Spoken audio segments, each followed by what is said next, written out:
الحمد للہ رب العالمین والصلاة والسلام علی سید الاولین والآخرین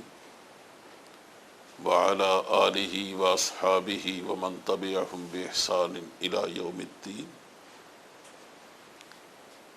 اما بعد فاعوذ باللہ من الشیطان الرجیم بسم اللہ الرحمن الرحیم فَلْيَأْتُوا بِحَدِيثٍ مِثْلِهِ إِنْ كَانُوا صَادِقِينَ صدق اللہ مولانا العظیم۔ محترم حاضرین و ناظرین،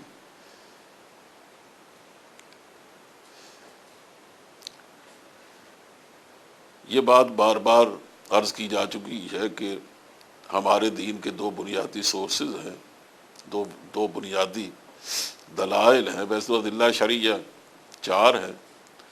لیکن جس کا تذکرہ بار بار ہوتا ہے وہ دو ہیں، قرآن اور سنت۔ اور سنت کے حوالے سے چونکہ ہمارے یہاں بہت تحفظات پائے جاتے ہیں، مختلف اعتراضات ہوتے ہیں، اس لیے اس کے بارے میں اطمینان ہونا بہت ضروری ہے۔ تو ہمارے یہاں سنت اور حدیث دو لفظ عام طور پہ مشہور ہیں، اور اس کے علاوہ کچھ اور الفاظ بھی ہیں جو اصطلاحات ہیں اس فن کی، لیکن اس کو عام طور پہ سمجھا نہیں جاتا، بلکہ حدیث کے الفاظ پر بھی کم ہی غور کیا جاتا ہے اس کا معنی اور مفہوم کیا ہے۔ حدیث عربی زبان میں لغوی طور پر مختلف معنی میں استعمال ہوتی ہے یا یہ لفظ استعمال ہوتا ہے۔ مثلا حدیث گفتگو کو بھی کہتے ہیں، کسی بھی بات کو کہتے ہیں، کسی بھی نئی چیز کو کہتے ہیں۔ اگر کوئی اہم واقعہ عرب میں پیش آتا تھا، مثلا کسی قبیلے نے کسی دوسرے قبیلے کو جنگ میں شکست دے دی، تو اس کو بھی حدیث کے نام سے یاد کیا جاتا تھا۔ ان کے جو اہم دن تھے جس میں کوئی کارنامے انجام دیے گئے، ان کو ایام العرب کہا جاتا تھا یا احادیث العرب کہا جاتا تھا۔ اس لحاظ سے مختلف معنی لغوی تو ہیں، اور نبی کریم صلی اللہ علیہ وسلم نے اس کو لغوی معنی میں بھی استعمال کیا، اس لیے کہ حضور کے زمانے میں یہ اصطلاح نہیں تھی، اصطلاح تو بعد میں بنی ہے تاکہ ہم آسانی سے بات چیزوں کو سمجھ سکیں۔ مثلا ہم عام طور پہ یہ حدیث سنتے رہتے ہیں کہ حضور فرماتے کہ ان احسن الحدیث کتاب اللہ، یا خیر الحدیث کتاب اللہ، سب سے بہتر بات اللہ کی کتاب، یا سب سے اچھی بات اللہ کی کتاب ہے۔ تو یہاں دیکھیے حدیث کلام اللہ کے لیے حدیث کا لفظ استعمال ہوا، یا بات کے معنی میں استعمال ہوا۔ اس سے قرآن کریم میں وَأَمَّا بِنِعْمَةِ رَبِّكَ فَحَدِّثْ، تو حدیث کا معنی یہاں ہے بیان کر، کھول کے واضح کر کے بیان کر، یعنی گفتگو کر، سمجھا لوگوں کو، اللہ کی نعمتوں کو بیان کر۔ یہ تو اس کا لغوی معنی ہے، لیکن جہاں تک اس کا اصطلاحی معنی ہے وہ اس سے بہت زیادہ مختلف نہیں ہے۔ البتہ یہ ہے کہ اس میں ایک وسعت پائی جاتی ہے۔ علامہ بدر الدین عینی جو علامہ ابن حجر کے ہم عصر ہیں، بلکہ ایک ہی شہر کے رہنے والے تھے دونوں، اور بہت بڑے محدث ہیں، انہوں نے اس کی تعریف کی ہے۔ وہ فرماتے ہیں کہ ہوا علم یعرف بہ اقوال رسول اللہ صلی اللہ علیہ وسلم و افعالہ و احوالہ، کہ حدیث تو الگ ہے، علم حدیث کہ علم حدیث وہ علم ہے جس کے ذریعے یہ معلوم کیا جا سکتا ہے کہ اللہ کے رسول کے اقوال کیا ہیں، اس کے احوال کیا ہیں، اس کے افعال کیا ہیں، یعنی جن کے ذریعے سے یہ معلوم ہو جاتا ہے حضرت صلی اللہ علیہ وسلم کے اقوال، افعال اور آپ کے ارشادات کا علم، اس کو علم حدیث کہتے ہیں۔ اور جہاں تک حدیث کا تعلق ہے، اس کے بارے میں فرمایا کل ما اضیف الی النبی صلی اللہ علیہ وسلم فہو حدیث، جس بات کی بھی نسبت کی جاتی ہے نبی کریم صلی اللہ علیہ وسلم کی طرف، چاہے وہ آپ کا ارشاد ہو، چاہے وہ آپ کا کوئی کام ہو، چاہے وہ آپ کے حالات کے بارے میں کوئی بات کہی جائے، چاہے آپ کا کوئی واقعہ بیان کیا جائے، ان تمام کو احادیث کہتے ہیں یا حدیث کہتے ہیں۔ اس میں البتہ تھوڑا سا اختلاف ہے ہماری محدثین کا اور اصولیین کا۔ علم اصول فقہ کے جو ماہر لوگ ہیں وہ صرف نبی کریم صلی اللہ علیہ وسلم کے اقوال اور افعال کو علم حدیث میں شامل کرتے ہیں یا حدیث میں شامل کرتے ہیں، اس میں احوال کو شامل نہیں کرتے،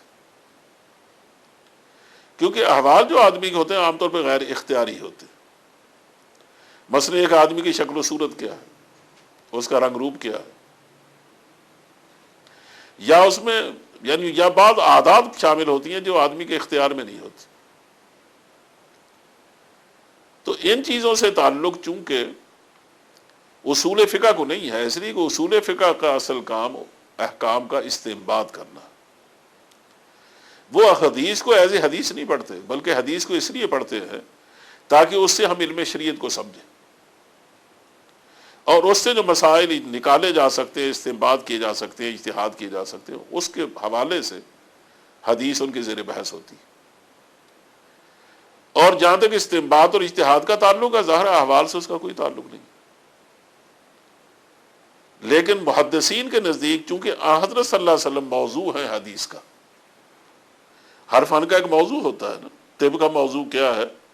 انجینئرنگ کا موضوع کیا ہے، ظاہر اس کا ایک موضوع ہے کہ جس سے وہ بحث کرتا ہے۔ حدیث کا جو علم ہے وہ نبی کریم صلی اللہ علیہ وسلم کی ذات کے بارے میں بحث کرتا ہے۔ ذات سے مراد آپ کا جسم نہیں ہے، ذات سے مراد ہے انہ رسول اللہ، کہ وہ رسول اللہ کی حیثیت سے جو کچھ بھی ہیں اور جو ان کے جو کچھ بھی ان سے متعلق ہے وہ سب سے بحث کرتا ہے، جو علم اس کو علم حدیث کہتے ہیں۔ اس لیے محدثین نے اس میں آپ کو وہ احوال بھی شامل کیے ہیں جو غیر اختیاری ہیں، اس لیے اس پر مستقل کتابیں لکھی گئی۔ مثلا شمائل ترمذی بہت مشہور ہے، اس میں نبی کریم صلی اللہ علیہ وسلم کو حلیہ لکھا گیا، آپ کی عادات لکھی گئی، آپ کے بالوں کے بارے میں تفصیل دی گئی، آپ کے سرمے کے بارے میں تفصیل دی گئی، آپ کے مسواک کے بارے میں تفصیلات دی گئی، آپ کے جوتے کے بارے میں، آپ کے چلنے پھرنے کے بارے میں، آپ کے اترنے چڑھنے کے بارے میں، آپ کے بولنے کے بارے میں، آپ کے دانتوں کے بارے میں، آپ کا مانگ نکالنے کے بارے میں، آپ کے کپڑے پہننے کے بارے میں، حتیٰ کہ خود آپ کے کپڑوں کے بارے میں، یعنی جو آدمی کے احوال سے جن چیزوں کا تعلق ہے اس پر مستقل کتاب۔ اور شمائل ترمذی تو واقعی بہت شاہکار کتاب ہے، جس سے نبی کریم، اس کتاب کو پڑھ کر یوں لگتا ہے کہ آدمی نبی کریم صلی اللہ علیہ وسلم کو دیکھ رہا، آپ سے باتیں کر رہا ہے یا آپ کی باتیں سن رہا ہے، آپ کی ذات نظر آتی۔ تو باقی حدیث میں تو یوں معلوم ہوتا ہے نا کہ حضور کا روزنامچہ پڑھا جا رہا ہے کہ حضور کس طرح شب و روز گزارتے تھے، لیکن شمائل ترمذی پڑھتے ہوئے، آپ کے احوال پڑھتے ہوئے لگتا ہے ہم حضور کو دیکھ رہے۔ تو محدثین کا ان تمام سے تعلق ہے، اس لیے جب وہ بحث کرتے ہیں حدیث کے بارے میں یا علم حدیث کے بارے میں تو وہ ان تمام چیزوں سے بحث کرتے ہیں۔ اسی طرح اور بھی ہم دیکھتے ہیں کہ بعض اصطلاحات ہیں، مثلا حدیث اور سنت تو میں نے شروع میں ذکر کیا، دو لفظ مشہور ہیں۔ عموماً تو حدیث اور سنت میں کوئی فرق نہیں کیا جاتا کہ حدیث اور سنت دونوں ایک ہیں،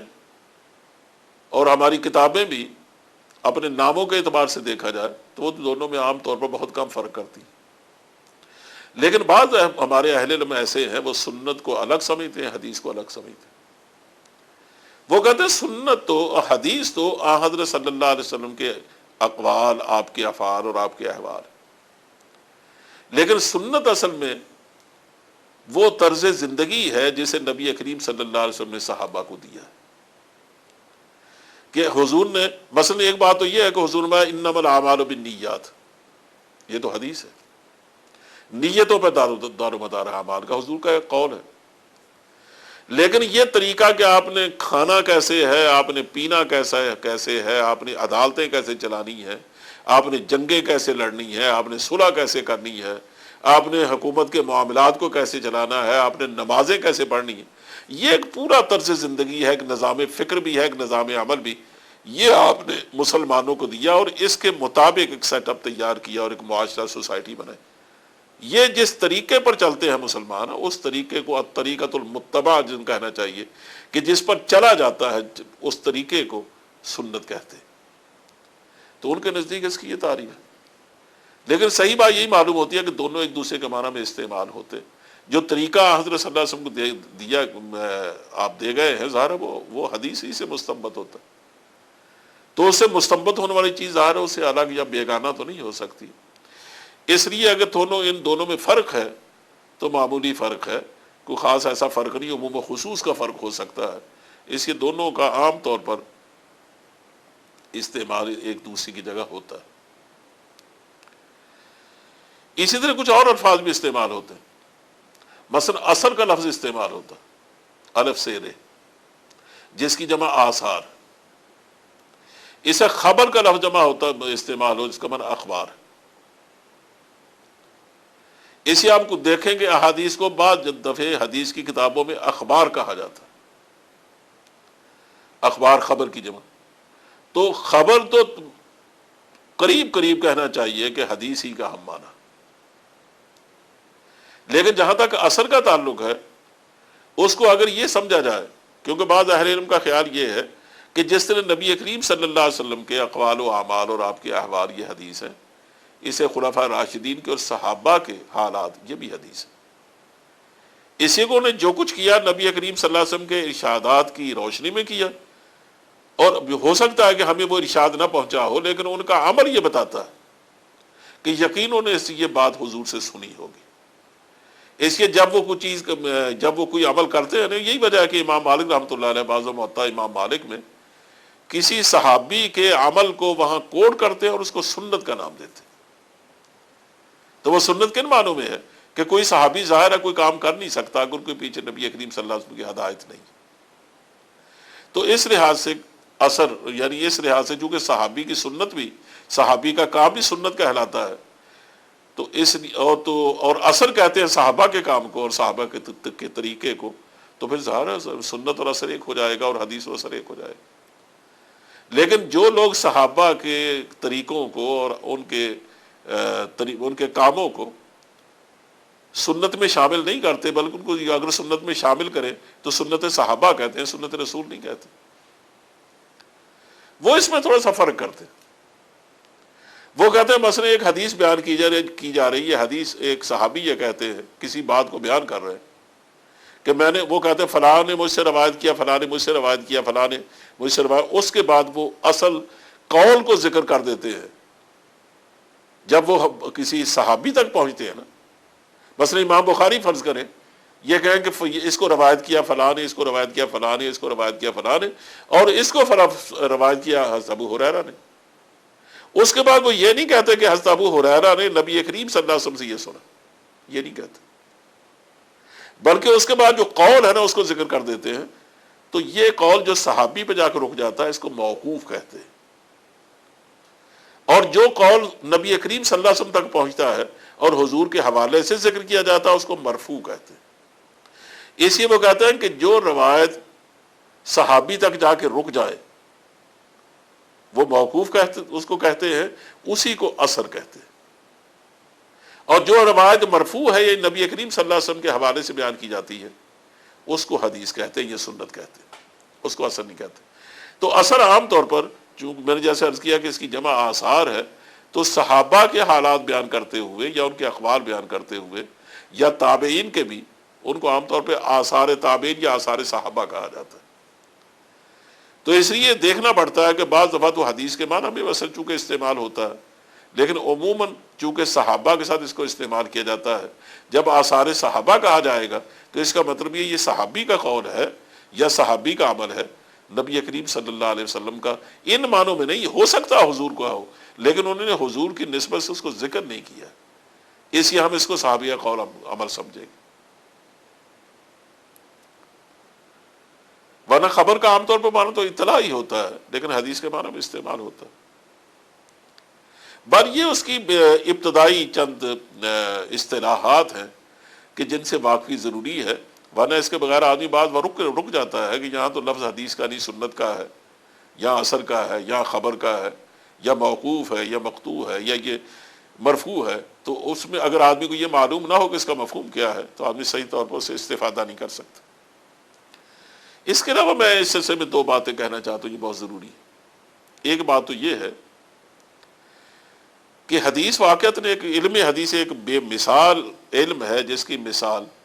نہ پہلی امتوں میں پائی جاتی ہے اور اس کے بعد تو خالی کسی امت میں کیا پائی جائے گی، کوئی پیغمبر آئے گا ہی نہیں.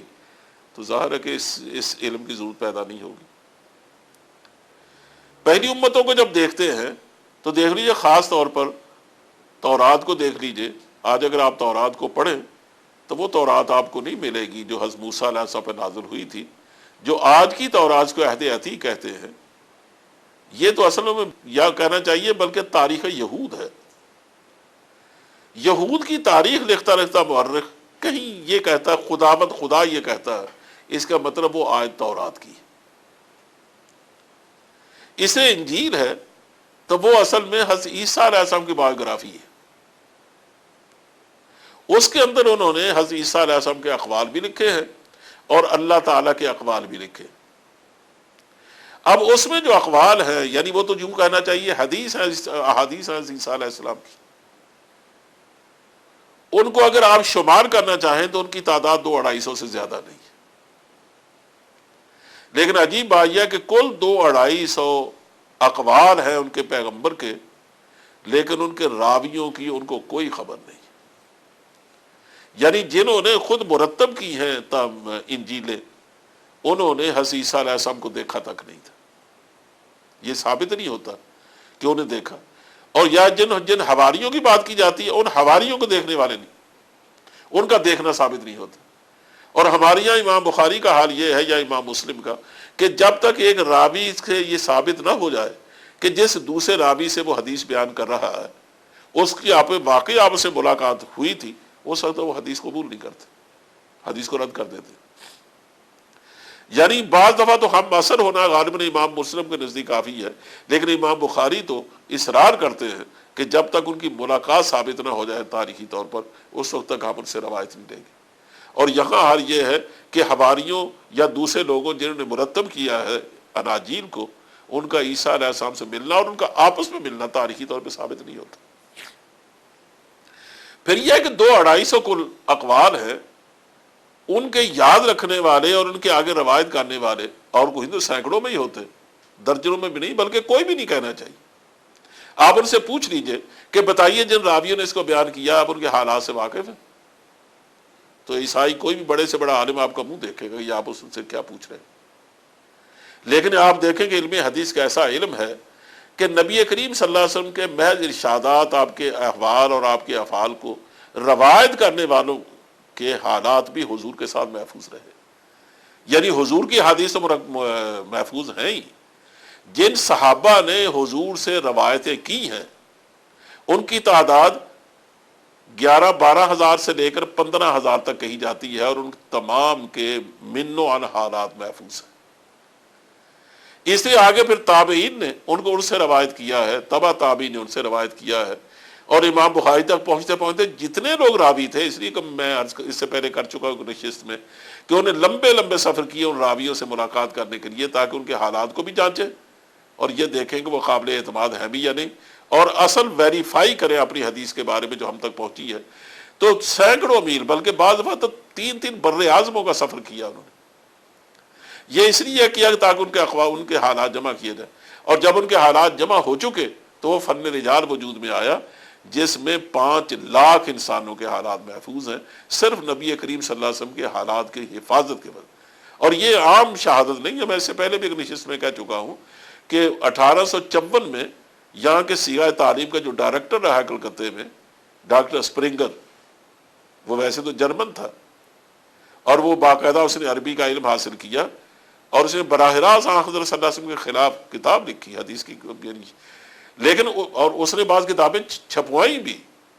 جو صحابہ کے حالات میں تھی، صحابہ فی احوال صحابہ، علامہ سیوطی کی۔ اس لیے اس نے بعض چیزوں کی خدمت بھی انجام دی۔ یہ اس کا مشہور قول ہے، اس نے کہا کہ آج تک ایسی کوئی قوم دنیا میں نہیں گزری کہ جس نے یہ حیرت انگیز کارنامہ انجام دیا ہو کہ محض اپنے ایک نبی کے اقوال و افعال کی حفاظت کے لیے اس نے 5 لاکھ انسانوں کے حالات محفوظ رکھے۔ آج آپ فن رجال آپ کے سامنے ہے، اس کی کتابیں موجود ہیں، ان میں صرف یہی نہیں ہے کہ ان کے حالات محفوظ ہیں، بلکہ جس پائے کے راوی ہیں ان کے باقاعدہ طبقات قائم کر کے محدثین کی درجہ بندی کر دی گئی۔ ان کو آدمی پڑھتا تو حیران ہوتا ہے، اگر آدمی کا علم واقعی گہرا ہے اور مسلسل پڑھتا ہے تو وہ یوں سمجھتا ہے میں بالکل روشنی میں ہوں۔ تو میں نے عرض کیا کہ آپ اندازہ کریں کہ جس پیغمبر کے حالات یعنی اقوال 200-250 سے زیادہ نہیں ہیں، اس کے روایت کرنے والوں کو علم نہیں، اور جس کے ارشادات کی آپ یعنی کثرت کا عالم اس سے دیکھ لیجئے کہ نبی کریم صلی اللہ علیہ وسلم سے جو ارشادات اور آپ کے احوال و افعال کے بارے میں جو کچھ ہم تک پہنچا ہے، جن کو ہم احادیث اور سنت کہتے ہیں، اس پر جو کتابیں لکھی گئی، آپ اندازہ کریں صرف مسند امام احمد بن حنبل میں 50,000 حدیثیں، امام بخاری کی کتاب اور امام مسلم کی کتاب تو بہت چھوٹی کتابیں ہیں، یعنی ان کے مقابلے میں ان کی وہ حیثیت نہیں ہے۔ 50,000 حدیثیں، کنز العمال میں اس سے بھی زیادہ حدیثوں کی تعداد۔ علامہ سیوطی نے کوشش کی تھی کہ میں تمام کتابوں کو یعنی تمام حضور کے بارے میں جو روایات اس کو جمع کر دوں، لیکن ان کی زندگی نے وفا نہ کی، چنانچہ انہوں نے الجامع الکبیر جو لکھی ہے اس میں 70,000 احادیث۔ اس لیے کہا جاتا ہے کہ مجموعی طور پر 1,00,000 کے قریب احادیث ہیں، اور جن کے بارے میں ہمارے محدثین جانتے ہیں، حتیٰ کہ بعضوں کے بارے میں تو کہا جاتا ہے کہ جو حدیث ان کے حافظے میں نہیں تھی وہ حدیث نہیں، یعنی ایسے ایسے لوگ بھی اللہ نے پیدا کیے۔ مثلا علامہ ابن حجر عسقلانی ہے، اور ہماری قریبی تاریخ میں سید انور شاہ صاحب رحمۃ اللہ علیہ ہیں، جن کے بارے میں یہ جن کو خاتم المحدثین کہا گیا، اور جو صدر مدرس شیخ الحدیث دارالدیوبند کے، تو ان کے بارے میں یہ کہا جاتا ہے کہ صحاح ان کے حافظے میں محفوظ تھی۔ تو ایسے ایسے لوگ اللہ نے ہمیں بتانے کے لیے یہ شاید پیدا کیے ہیں تاکہ لوگوں کو پتہ چلے کہ اس امت کے امتیازی پہلو کیا ہے۔ اس سے معلوم ہوتا ہے کہ یہ کیسا حیرت انگیز علم ہے۔ اور پھر اس میں مزید ایک بات جس کا ذکر کرنا میں ضروری تو سمجھتا ہوں، لیکن اس کو وقت نہیں ہے، میں اس کا صرف ایک جز اس کا ذکر کر دیتا ہوں کہ اس میں صرف یہی نہیں ہے کہ آن حضرت نے جو احکام دیے ہیں، جو حکم دیے ہیں، ان کا ذکر کر دیا گیا، بلکہ اتنی وارفتگی کے ساتھ تو میرے خیال میں کبھی کسی نے کسی کو نہیں دیکھا ہوگا کہ کوئی آدمی یہ بھی بتاتا ہے کہ میں آپ کو بتاتا ہوں کہ نبی کریم صلی اللہ علیہ وسلم کے آخر عمر تک کتنے بال سفید ہوئے تھے۔ یعنی دنیا کا کوئی کیمرہ ایسا نہیں ہے کہ جس کے سامنے کسی کو بٹھا دیا جائے کہ تم اس کی بہتر سے بہتر تصویر تیار کرو، تو وہ نہیں بتا سکتا کہ اس کے بال کتنے سفید ہیں، اس کی داڑھی میں اور اس کے سر کے بالوں میں۔ حضور کے بارے میں ہم یہ بھی جانتے ہیں کہ حضور کے بال 17 کل سفید ہوئے تھے۔ یعنی صحابہ کس طرح پیار اور محبت سے حضور کو دیکھتے تھے۔ اسے ہم یہ بھی جانتے ہیں کہ حضور مثلا سرما لگاتے تھے تو سرما لگانے کا انداز کیا تھا، سلائیاں کتنی لگاتے تھے، پہلے دائیں طرف لگاتے تھے یا پہلے بائیں طرف لگاتے تھے۔